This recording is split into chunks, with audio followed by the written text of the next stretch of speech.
ఇంకొకటి ప్రధానంగా ఆంధ్రప్రదేశ్కి సంబంధించి శాంతి భద్రతలపైన పెద్ద ఎత్తున క్వశ్చన్ రైజ్ అవుతుంది. శాంతి భద్రతలకు సంబంధించి గత ప్రభుత్వం జగన్మోహన్ రెడ్డి శాంతి భద్రతల్ని నిర్వీర్యం చేశాడు, పోలీసుల వ్యవస్థని నిర్వీర్యం చేస్తూ వచ్చాడు. ఆయన ఎక్కడా కూడా ప్రతిపక్ష పార్టీలని, అప్పుడు ప్రతిపక్షంలో ఉన్నటువంటి పార్టీలన్నింటినీ కూడా ఇష్టం వచ్చినట్టు ఇబ్బందులు పెడుతూ వచ్చారని చెప్పేసి కూడా చెప్తూ ఉన్నప్పుడు, ఇప్పుడు కూటమి అధికారంలోకి వచ్చిన తర్వాత నారా లోకేష్ గారు రెడ్ బుక్ అనేటువంటి ఒక అంశాన్ని తీసుకొచ్చి ప్రజల్లోకి వెళ్తూ రెడ్ బుక్ ఎవరైతే తప్పు చేశారో వాళ్ళని చట్టపరంగా న్యాయపరంగా మేము చర్యలు తీసుకుంటూ ఉన్నామని చెప్తున్నారో, ఇప్పుడు వైసీపీ ఇక్కడ కూడా లా ఆర్డర్ లేదు, దాన్ని నిర్వీర్యం చేస్తూ వచ్చారు, దాన్ని హోంమంత్రి గారు సరిగా పట్టించుకోవట్లేదంటూ కూడా ఆరోపణలు వస్తూ ఉన్నాయి.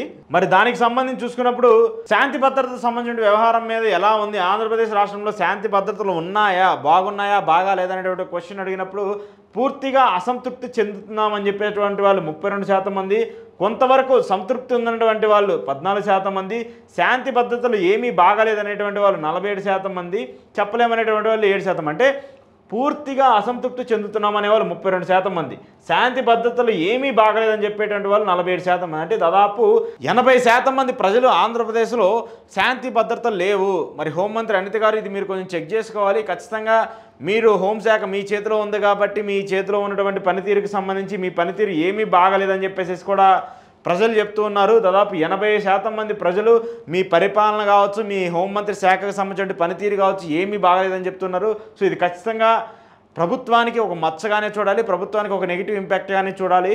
సో కాబట్టి దీని మీద కొంత ప్రభుత్వం పునరాలోచన కూడా చేసుకోవాల్సిన పరిస్థితి ఉంటుంది. అమరావతి రాజధానికి సంబంధించిన అంశము చాలా మెయిన్ అంశము. కూటమి అధికారంలోకి రావడానికి చంద్రబాబు నాయుడు గారిని ఆంధ్రప్రదేశ్ రాష్ట్రానికి సంబంధించి రెండోసారి ముఖ్యమంత్రిగా ఎన్నుకోవడానికి గల కారణం ఏంటంటే అమరావతి.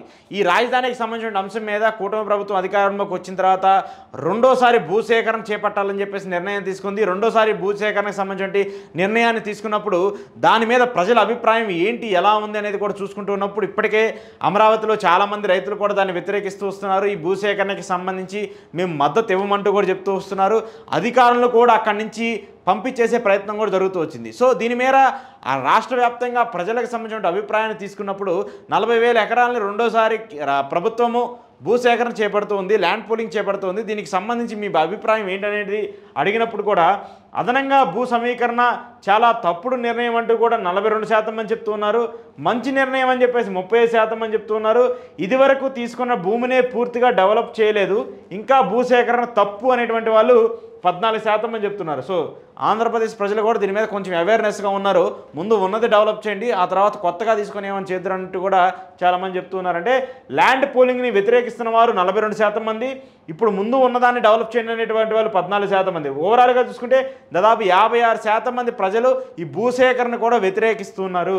కేవలం 30% మంది మాత్రమే భూసేకరణ మంచిది అంటూ కూడా చెప్తున్నారు. సో కాబట్టి అమరావతి అనేటువంటి ఒక ఫ్యాక్టరు ఆంధ్రప్రదేశ్ రాష్ట్రానికి సంబంధించి, ముఖ్యంగా కూటమి ప్రభుత్వానికి సంబంధించి వాళ్ళు ఇప్పుడు అధికారంలోకి మళ్ళీ రెండోసారి రావాలన్నా లేదన్నా డిసైడ్ చేసేది అమరావతి. ఈ 4 ఏళ్లలో అమరావతిని సక్రమంగా డెవలప్ చేయకపోతే మాత్రము టీడీపీ పార్టీకి చాలా పెద్ద ఎదురు దెబ్బ తగలబోతుంది. దానికి సంకేతాలే ప్రస్తుతం ఇస్తున్నటువంటి రిపోర్ట్లన్నీ కూడా. దాంతోపాటు ఎమ్మెల్యేలకు సంబంధించి, ప్రభుత్వానికి సంబంధించినటువంటి పనితీరు మీద, అలాగే ప్రభుత్వ అవినీతి పైన కూడా ఒక రిపోర్ట్ను కూడా వీళ్ళు క్వశ్చన్ చేస్తూ వచ్చారు. ప్రజలకు సంబంధించిన అంశాన్ని కూడా తీసుకుంటూ వచ్చారు. గత ప్రభుత్వంతో పోలిస్తే వాళ్ళ శాఖల పనితీరు కావచ్చు, ఎమ్మెల్యేల పనితీరు కావచ్చు, మంత్రుల పనితీరు కావచ్చు ఎలా ఉందని చెప్పేసి ప్రజల దగ్గర అడిగినప్పుడు గత ప్రభుత్వంతో పోలిస్తే అవినీతి తగ్గిందని చెప్పేసి అంటే వాళ్ళు 18% మంది ఉంటే, గత ప్రభుత్వంతో పోల్చితే అవినీతి బాగా పెరిగిందని చెప్పేటువంటి వాళ్ళు 51% మంది ఉన్నారు. గత ప్రభుత్వానికి ఈ ప్రభుత్వానికి పెద్ద తేడా లేదు అని చెప్పేసి చెప్పేటువంటి వాళ్ళు 20 మంది ఉన్నారు. అంటే చంద్రబాబు నాయుడు గారికి సంబంధించి కావచ్చు, ఆయన ప్రభుత్వానికి సంబంధించి కావచ్చు, అవినీతి విపరీతంగా పెరిగిందని చెప్పేసి దాదాపు 51% మంది చెప్తున్నారు. అంటే మెజారిటీ ఆఫ్ ద పీపుల్ ఆంధ్రప్రదేశ్కి సంబంధించి ప్రభుత్వం పూర్తిగా అవినీతిమయంలో మునిగిపోయిందంటూ కూడా ప్రజలు చెప్తూ ఉన్నారు. మరి ఇంత మేర ఈ ఏడాదిలోనే ఇంత నెగిటివ్ వచ్చిందంటే ఈ 3-4 ఏళ్లలో ఇంకెంత పెద్ద నెగిటివిటీ వస్తుందో కూడా చూడాల్సి ఉంది.